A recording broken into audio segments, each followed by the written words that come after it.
going back to when I was sitting there, it was almost as if I was being comforted by a spirit that was telling me when the men were when the boys were becoming men. Is I always wonder, so the Apache women, they have sunrise dances at the becoming of age. What did the Apache men do? Did we go off and fast for 4 days in order to transition from a boy to a warrior to a man? One time I was walking up behind this mountain. It's called Triplets on San Carlos Apache Reservation, and it's a sacred mountain. So behind that mountain, I was sitting facing the east. I was just sitting there, kicking back, observing the land, just looking around and thinking to myself, it's really peaceful and quiet out here. So I was enjoying the solitude, right?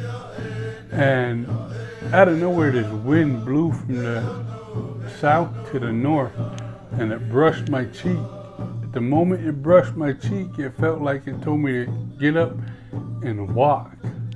So I got up and I walked down to the truck. And when I was at the truck, I jumped in and I just started driving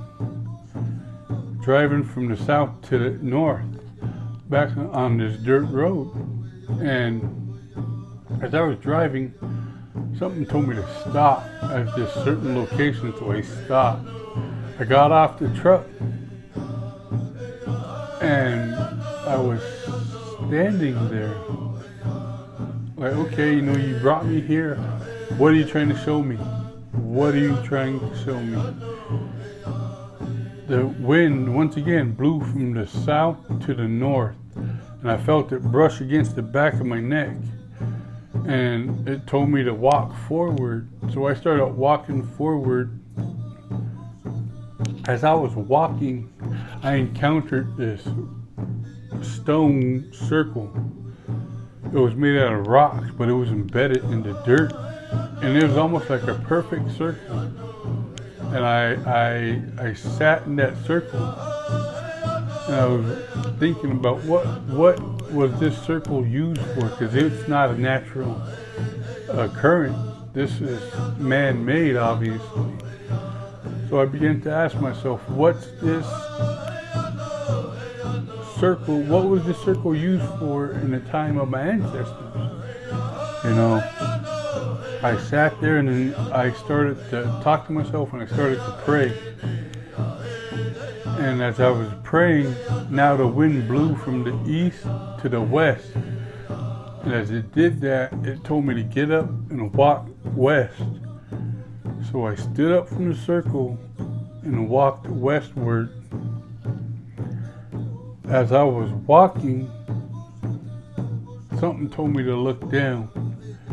And I was at this canyon, walking along the edge. When I looked down, there was a hieroglyph or a petroglyph. There you go. There was a petroglyph on the rock. What looked like to be one of our sacred dancers, the Gan, which is also known as the crown dancers, because they have these crowns on their head as they dance. And that was etched into the rock, to the stone there. And I was like, wow, that's so crazy, that the wind had led me here. The next thing I know, I looked up from where that carving was, or the petroglyph was. About a foot away, it drops, and there was a bunch of cedar branches inside that crevice. There was a crevice there. And as I looked into the cedar branches, I noticed that there was Crown Dancer regalia there. And I sat down and I was blown away. I was taken back. At this point, on that day, I had already been walking around in the desert, probably almost a month, just walking around every day, going out and walking, because I lost a part of myself and I was just trying to reconnect. But going back to when I was sitting there, it was almost as if I was being comforted by a spirit that was telling me when when the boys were becoming men, they would sit in a circle and they would pray for 4 days, 4 nights. No food, no water. And they would fast for those 4 days and 4 nights. The only thing I can think of that would come from fasting like that would be discipline. And I know they would probably encounter wildlife. Maybe the discipline, the wildlife, their fears would be there with them. And they would sit in that circle. As long as they stayed in that circle, they were safe. As they prayed, as they fasted, and was looking for guidance from the Spirit to show them what to do as a man. Now, I think today I wouldn't have the commitment, let alone the discipline, not to eat or drink water for 4 days, 4 nights. I think it's impossible. But yet, my ancestors did that frequently. And they say once you are gifted a gift from the Spirit, you are gifted a gift. And if you use this gift in the wrong way, they would take it back from you.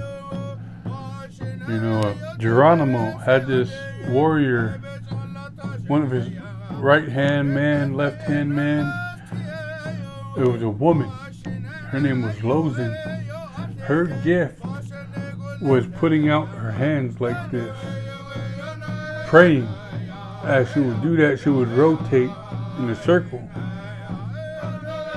And it was said that her hands would tingle in the direction the enemies were coming from. And Geronimo always let Lozin know that you had to protect that gift. You can't use that for bad. No good. So take it from me.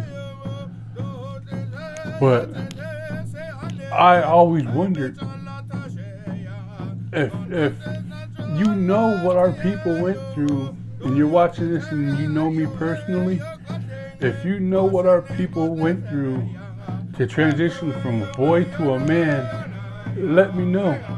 Tell me in the message, drop it in the comments or something, because I've always wondered that this is something we need to protect. This is something we need to nurture and carry that into the next generation.